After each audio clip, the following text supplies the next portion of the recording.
Hi guys, welcome to IBPS Guruji session 5। आज हम first word देखते हैं, that is ratify. It's a verb, पुष्टि करना, और मीन्स किसी चीज़ को हम साइन कर रहे हैं या एक फॉर्मल कंसेंट दे रहे हैं, उसको ऑफिशियली वैलिड कर रहे हैं हम। जैसे हम किसी चीज़ को सेल्फ अटेस्ट कर देते हैं, जब हमने सेल्फ अटेस्ट कर देते हैं किसी डॉक्यूमेंट को हम लोग, तो उसका मीनिंग क्या रहता है कि हमने उसको बहुत अच्छी तरह से देख लिया और हमारा पूरा साइन है उसमें, मतलब कोई हम अपनी तरफ से उसको कंफर्म दे रहे हैं, अप्रूव कर रहे हैं हम उसको, हमने उसको एक प्रॉपर अप्रूवल दे दिया कि अभी उसमें कोई गलती नहीं। Consent, making it officially valid. Sentences, इसके एग्जांपल में हम ये यूज़ करते हैं, both countries were due to ratify the treaty by the end of the year. अगर दोनों कंट्री के बीच में कोई ट्रीटी हमें साइन करना है या कोई एग्रीमेंट या डॉक्यूमेंट हमें साइन करना है, तो दोनों कंट्रीज जो है were due to ratify the treaty, मतलब दोनों ही कंट्री वो ट्रीटी को by the end of this year, ये साल के अंत तक दोनों ही कंट्री वो ट्रीटी को formal consent, formal sign, officially valid कर देंगे। तो इसके सिनोनिम्स में हम देखते हैं कंफर्म, मतलब एक तरफ से मैंने उसको पूरी कंफर्मेशन दे दी। जैसे मैंने अगर उसको वो डॉक्यूमेंट को सेल्फ अटेस्ट कर दिया तो मैंने कंफर्मेशन दे दी, मैंने उसको अप्रूव दे दिया, सेंक्शन कर दिया कि इस टोटली करेक्ट। एंटोनिम्स उसके ऑपोजिट में आएंगे, डिनाई, मना कर देना, डिस्ट्रॉय, ख़त्म कर देना, डिसएग्री, मैं वो ट्रीटी से या मैं वो आपके टर्म से एग्री ही नहीं कर रही हूँ। ठीक है, तो अभी हम नेक्स्ट देखते हैं, that is fealty is a noun, निष्ठा, मीनिंग अ फ्यूडल टीनेंट्स और a vassal sworn loyalty to a lord. मतलब एक तरह से हम उसको लॉयल्टी, मतलब हम वो लॉर्ड, वो भगवान के सामने हम लॉयल हैं, हम फेथ हैं, हम ट्रस्ट वर्दी हैं उसके लिए। इसके हम सिनोनिम्स में देखेंगे, फेथफुलनेस, लॉयल्टी, कंस्टेंसी। एंटोनिम्स में डिसलॉयल्टी, फेथफुलनेस, इनकॉन्स्टेंसी, मतलब मैं उसके लिए पूरा कांस्टेंट हूँ, फेथफुल हूँ, लॉयल हूँ, वो जो जो उसमें लिखा है। जैसे हम लोग बोलते हैं कि हाँ बाइबल में ये चीज़ें लिखी गई हैं, so we are suppose to follow that, ये गीता में ये लिखे है, so we are suppose to follow that, हम फेथफुली उसको फॉलो करते हैं। हम वो लॉ को, जो लॉ एंड ऑर्डर गॉड ने दिया है, हम उसको फेथफुली ऑर्डर करते हैं। तो ये एक लॉयल्टी है कि मैं मेरी निष्ठा के साथ वो एक एक कार्यक्रम करूँगा।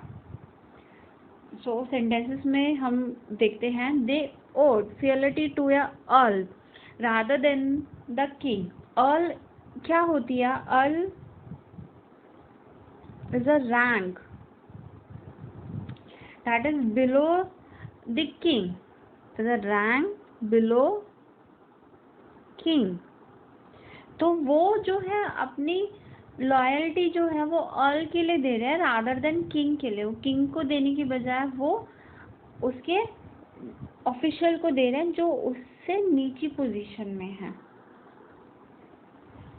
अब नेक्स्ट स्लाइड में हम देखते हैं सबस्यूम। सबस्यूम इज अ वर्ब जिसका मीनिंग है किसी नियम के अंतर्गत करना, इंक्लूड और एब्जॉर्ब इन समथिंग एल्स, मतलब उसके अंदर पूरी तरह से एब्जॉर्ब हो जाना, डूब जाना।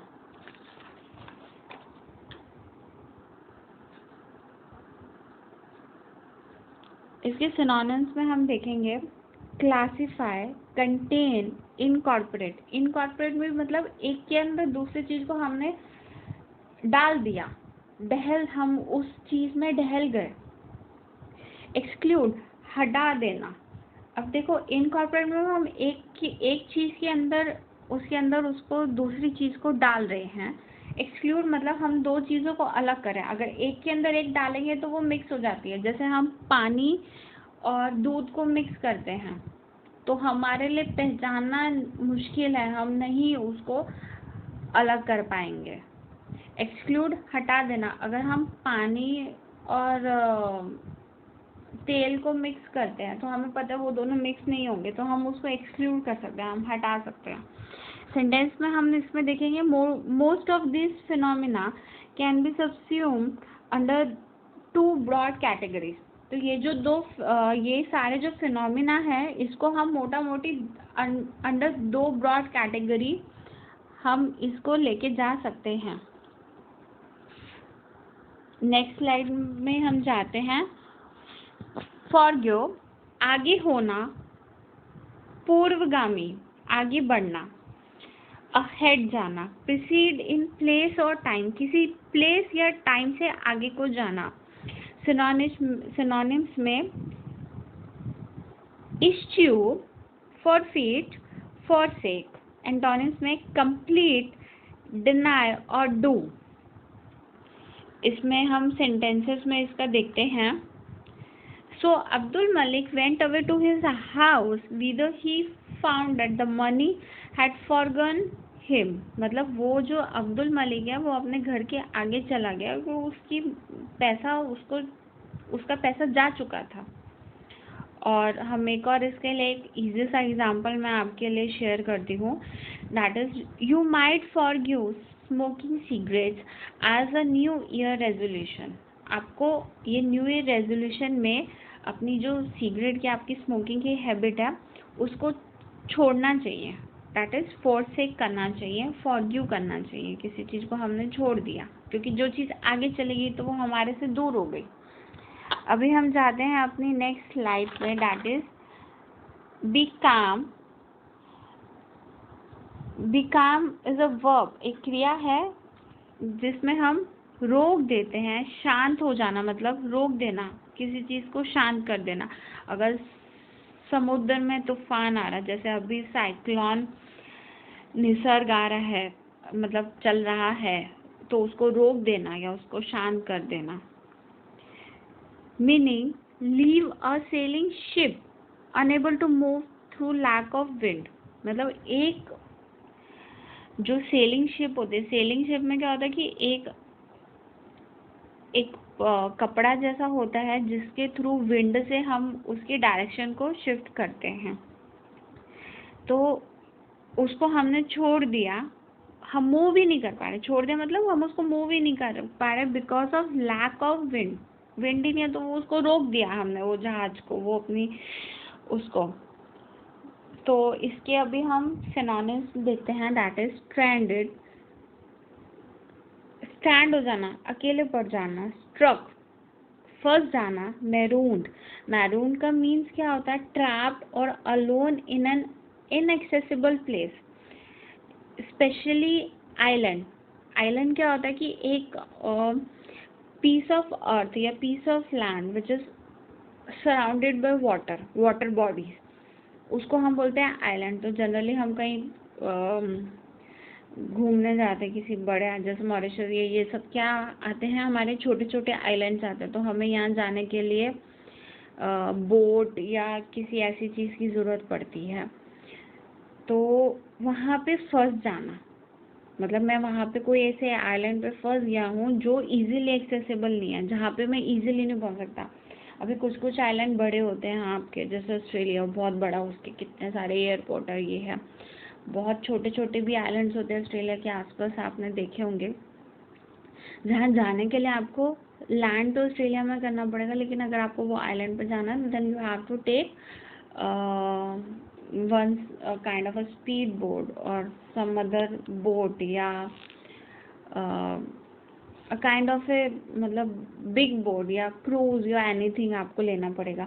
तो अगर आप ऐसी जगह जा रहे हैं जहाँ पे भी कोई इजीली एक्सेसिबल नहीं है, अभी सपोज अगर जैसे अभी पानी में ये सब चल रहा है आपका, तो आप वो टाइम पे आप वाटर बॉडीज नहीं ले सकते,